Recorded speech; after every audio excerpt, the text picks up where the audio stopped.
झुमका झूलनी आजा बल नहीं ले, झुमका झूलनी आजा बल नहीं ले, तब से जरिया पे राजा सुते नहीं दे, तब से जरिया पे राजा सुते नहीं दे। जेकर भइल बबिया उत मजा मरी है, जेकर भइल बबिया उत मजा मरी है। हाय जाड़ा मेरा रूहवा का करी है, हाय जाड़ा मेरा रूहवा का करी है, हाय जाड़ा मेरा रूहवा। जेकर बियाह ना भइल बा उ ठंडी में बड़ा परेशान बा, उ ललचात बा देख देख के दूसरे के मेहरारू। अरे सरवा बियाह करल मलई काटत बा। अच्छा तो बियाह ऊ कइले तो मलैया के काटी, तब का मलैया के चाटी, मलाई काटी सुख सुविधा मेहरारू देथियो। यही के काजे रे भैया का तोहार तो मलाई न कटथियो, मतलब मेहरारू हो तो कपड़ो धोई दई, भोजनो बनाए दई, सुतल अब तबले चाहियो पहुंचाई दई। अन्ना मेहरारू बताओ दूसरे के मेहरारू दूसरे के करी। तब देखल जाई लड़ुहा समाज इकट्ठा भइलन, आ इकट्ठा होई के नारा लगावत हुआ। का कहत हुआ मास्टर साहब?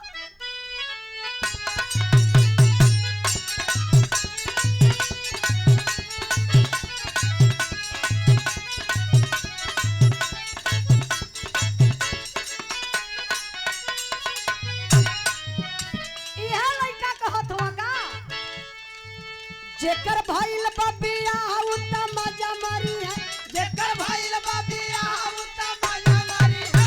हाय जाड़ा मेरा रूहवा का करी है, हाय जाड़ा मेरा रूहवा का करी है, हाय जाड़ा मेरा रूहवा का करी है, भैया का करी है, बाबा का करी है। हाय जाड़ा मेरा रूहवा का करी है, हाय जाड़ा मेरा रूहवा का करी है।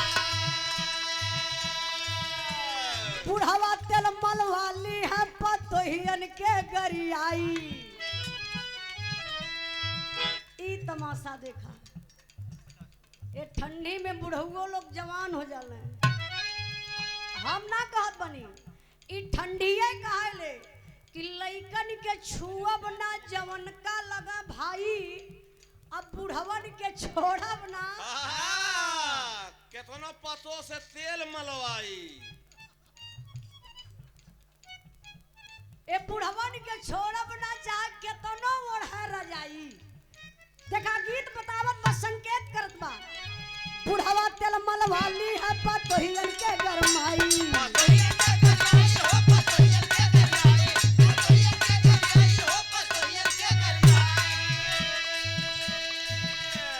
भैया भौजी सुत जाई है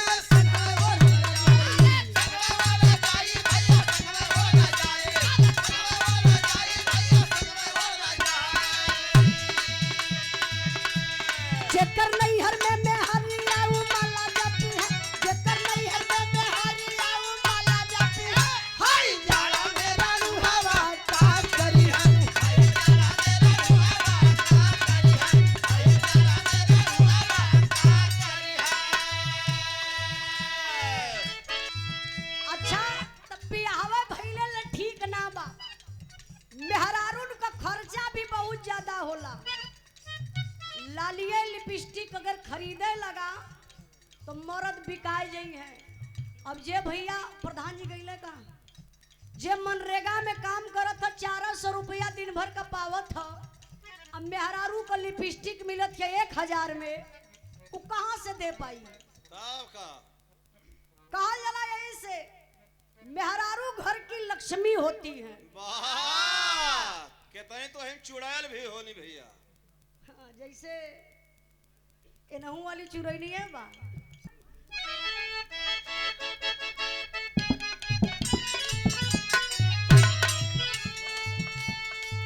झुमका झूलनी आजा बल नहीं ले, झुमका झूलनी आजा बल नहीं ले, तब से जरिया पे राजा सुते नहीं दे, तब से जरिया पे राजा सुते नहीं दे, तब से राजा पे राजा सुते नहीं दे।